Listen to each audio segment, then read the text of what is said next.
जो हमारा टॉपिक है वो क्या है, आज कुछ खास टॉपिक पे बात करने वाले हैं। पहले हम बात करेंगे न्यूट्रॉनों की संख्या। आप लोग पहले पढ़ चुके हैं परमाणु क्रमांक क्या होता है, द्रव्यमान संख्या क्या होती है, और आज हम लोग पढ़ेंगे क्या न्यूट्रॉनों की संख्या कैसे ज्ञात कर सकते हैं। जैसा कि आप फॉर्मूला देख रहे हैं कि n बराबर a माइनस जेड होता है। क्या होता है? n बराबर a माइनस जेड।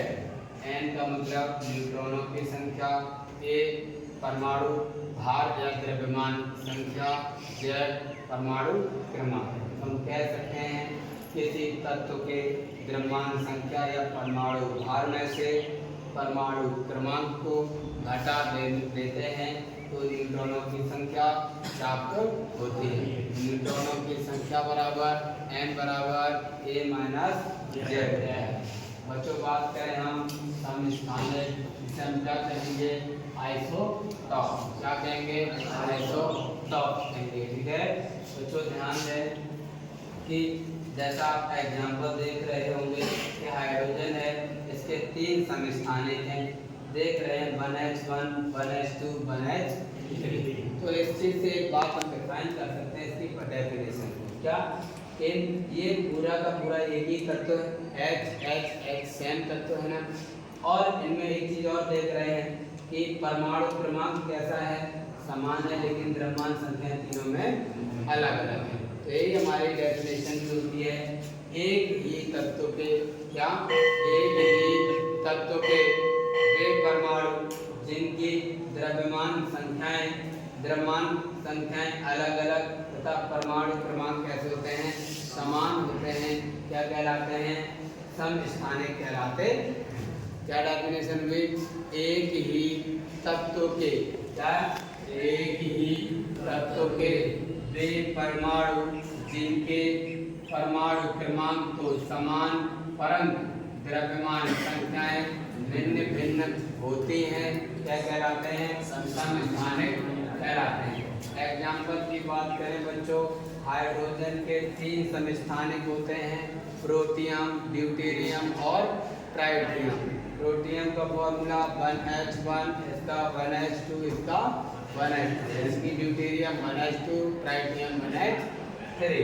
कार्बन के कितने समस्थानिक? 3। Carbon 12, carbon 13, carbon. ऐसे ही नाइट्रोजन के 2। ठीक है, नाइट्रोजन के कितने? 2। Nitrogen 14, nitrogen 15। इसके ऑक्सीजन की बात करें तो कितने होते हैं? 3। Oxygen 16, oxygen 17, oxygen 18। बच्चों बात करें 10 क्लोरीन की, क्लोरीन के कितने हैं? 2 समस्थानिक हैं, क्लोरीन 35, क्लोरीन 37। आयरन के कितने हैं? 4। Iron 54, iron 56, iron 57, iron. ठीक है बच्चों, बात करते हैं, ये तो बहुत सारे हैं, हमने कुछ एग्जाम्पल आपको बता दिए। अधिकांश तत्वों के समस्थानिक ज्ञात हैं। फिलहाल अब हम बात करते हैं समस्थानिकों की विशेषताएं क्या हैं। जैसा कि डेफिनेशन में हमने आपको बताया, इनके परमाणु क्रमांक जो होते हैं वह कैसे होते हैं? समान होते हैं। विशेषता आपकी यही हुई कि इनके परमाणु क्रमांक समान होते हैं और परमाणु भार यानी कि द्रव्यमान संख्या कैसे होती है? भिन्न भिन्न होती है, अलग अलग होती है। दूसरा, इसमें इलेक्ट्रॉनों और प्रोटॉनों की संख्या समान होती है, लेकिन न्यूट्रॉनों की संख्या भिन्न होती है। एक्सप्लेन भी करके देख लेते हैं। जैसे इन्हीं तीनों की बात कर लेते हैं। जैसे हमने कहा 1h1, 1h2 और 1h3 होता है। बच्चों हमें क्या ज्ञात करना है? इलेक्ट्रॉन ज्ञात करने हैं, प्रोटॉन ज्ञात करने हैं और न्यूट्रॉन ज्ञात करने हैं। देखो आप फॉर्मूला जानते हैं, Z बराबर P बराबर E होता है। जितना Z होगा उतना P। तो ये सारे उदासीन परमाणु, ये होता है Z। तो बच्चों बताओ इन सभी में Z सेम है? एक है, एक ही है। बताओ Z का मान 1 है तो P का मान भी क्या होगा? 1। और E का मान भी क्या होगा? 1। तो बच्चों इन सभी में E का मान 1 1 है, P का मान भी क्या है? 1 1 है। इसका मतलब किसी भी समस्थानिक की बात कर लो, उनमें इलेक्ट्रॉनों और प्रोटॉनों की संख्या कैसी होगी? समान। और बात करें न्यूट्रॉनों की संख्या की, न्यूट्रॉनों की संख्या के लिए बच्चों फॉर्मूला बताए A माइनस जेड। तो A क्या होता है? ये होता है A और ये होता है Z, है ना। इसमें से इसे घटा देंगे तो बताओ इसमें क्या, एक में से एक जाएगा, क्या बचेगा? 0, कुछ नहीं। 2 में से एक जाएगा, कितना बचेगा? 1। 3 में से एक जाएगा, क्या बचेगा? क्या न्यूट्रॉनों की संख्या सेम है? नहीं, यहाँ पर वही लिखा है, इलेक्ट्रॉनों और प्रोटॉनों की संख्या क्या है?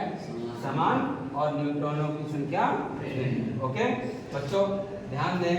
अगला पॉइंट, रासायनिक गुण इनके कैसे होते हैं?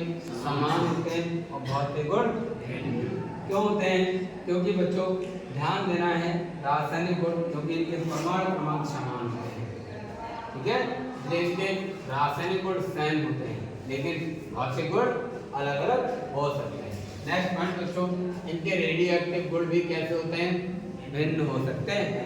एग्जाम्पल में यहाँ पर देख सकते हैं बच्चों, रेडियो एक्टिव के गुणों में बच्चों जो कार्बन 12 है वह रेडियो एक्टिव नहीं है, जबकि कार्बन 14 क्या है? रेडियो एक्टिव है, ठीक है ना। क्या है? रेडियो एक्टिव है, ठीक है। इसका मतलब ये रेडियो एक्टिव हो भी सकते हैं और नहीं हो सकते, इनके गुण ये अलग अलग हो सकते हैं। लास्ट टाइम बच्चों पॉइंट क्या है कि इनको आवर्त सारणी में कहाँ रखा गया है?